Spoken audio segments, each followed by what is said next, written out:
Hey there, I am at the Jefferson County Historical Society Museum. I'm also going to be going to the Madison Railroad Station Museum here in Madison, Indiana. It's a great museum about local history and the railroad history here and what was one of the most important towns in Indiana.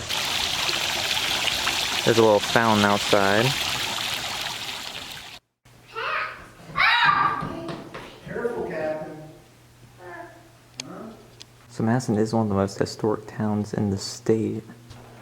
It was once one of the largest cities. There's an old map of it. This is a collection of guns made in Indiana. Here's an exhibit on some bygone businesses, drugstores, bottling plants. This is a portrait by a local artist, William Snyder, of a Knights of Pythias commander in uniform. These are artifacts from the C.B. Mellish Pearl Button Factory. So the Big Oaks National Wildlife Refuge north of town was actually the Jefferson Proving Ground during the Cold War. The proving grounds were taken by the federal government during World War II to experiment with ammunitions. Here's some artifacts from the volunteer firefighters here in town. There's the register.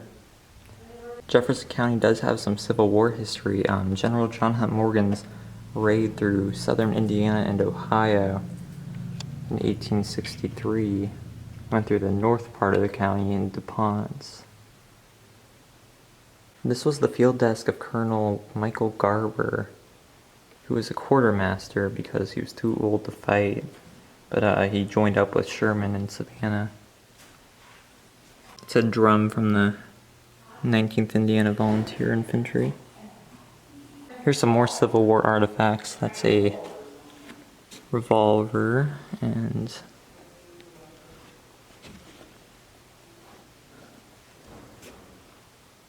the uniform of Charles Gardner during World War I.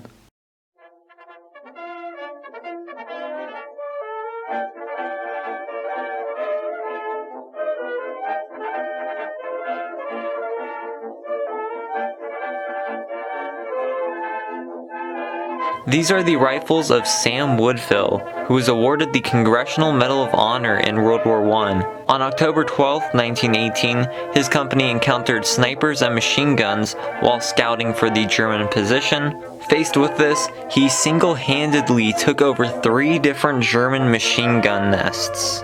If you read the details of the story, it makes it more incredible, and he did save the lives of many men in his company.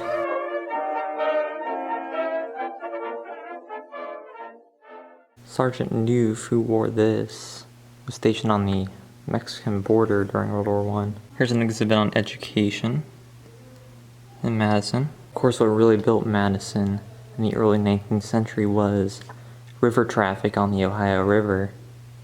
And once that started to decline, the town declined as well. Here's a model of the city of Madison that was used by the Postal Service.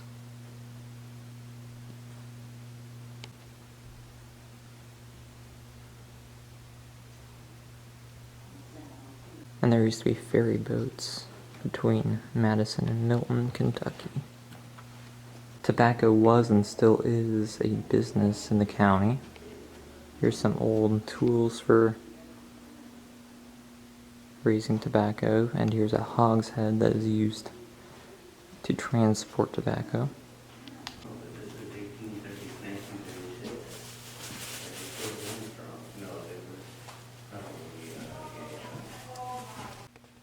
Much of Jefferson County was initially settled by Scots immigrants who built small stone cottages like these.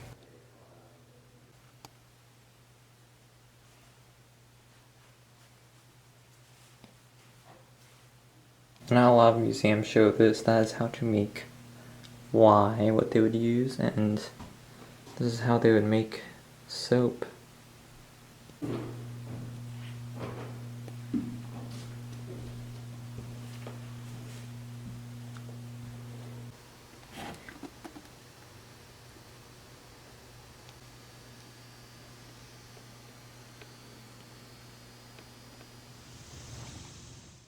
And this building right here was the railroad station.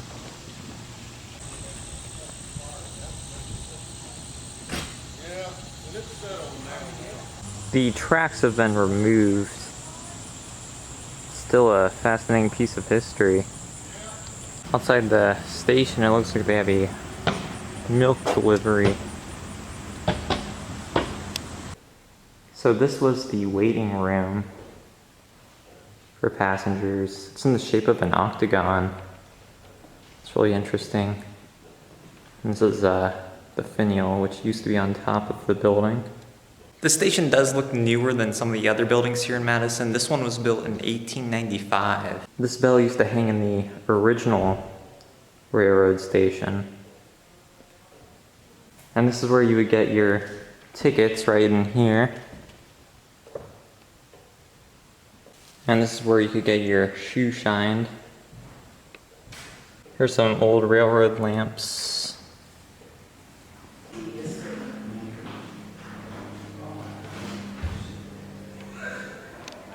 And this is a miniature railroad diorama of Madison. Now the railroad here is interesting because it had an incline. You can see there's the Lanier Mansion and the railroad station. But it had this really steep incline. It was the steepest west of the Alleghenies. Has a photo of the station from the early 1900s. On these old railroad posters are some of the original emojis. This was the station agent's office that had the telegraph machine.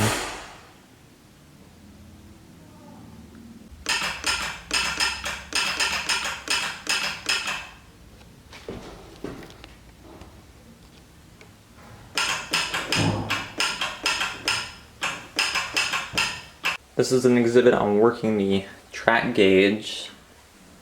That work must have sucked. This is a car mover that someone would have to try to put under the wheels or some part of the train car and get it back on a track. And back here was the baggage room. I have some more displays in here.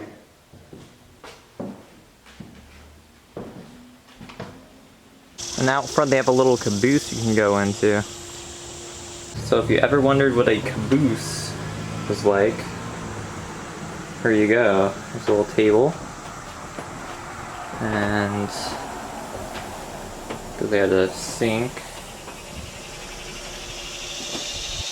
This caboose was built in 1918 in Louisville, and it was on the Louisville and Nashville Railroad.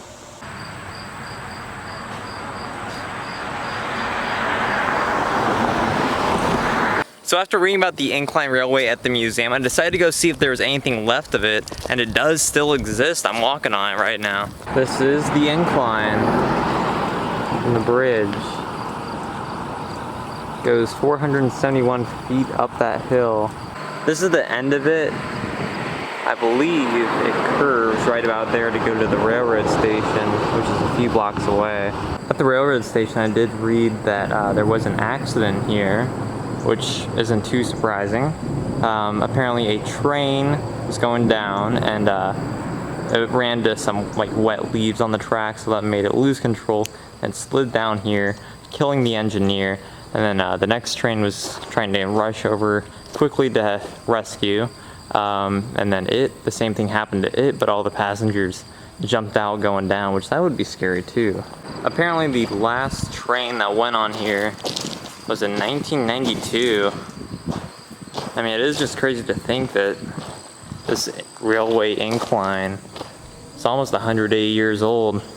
This was built because in the Internal Improvement Act of 1836 passed by the state legislature, it said that the Lafayette, Indianapolis, and Madison Railroad would be built. Since Madison was a very major city at the time, it was important to get a train going there. But it's here in the Ohio River Valley, and it's very difficult to get down here because there are hills. So they had to start working on this in 1836, and it took until 1841 for it to be completed, and it worked. This is a 5.89% grade. So that is extremely steep. This was an engineering feat when it was completed. This is a very cool piece of history right here. Glad to see it still exists. Looks like it's actually a trail technically. As I mentioned, this was the steepest grade west of the Allegheny Mountains in Pennsylvania.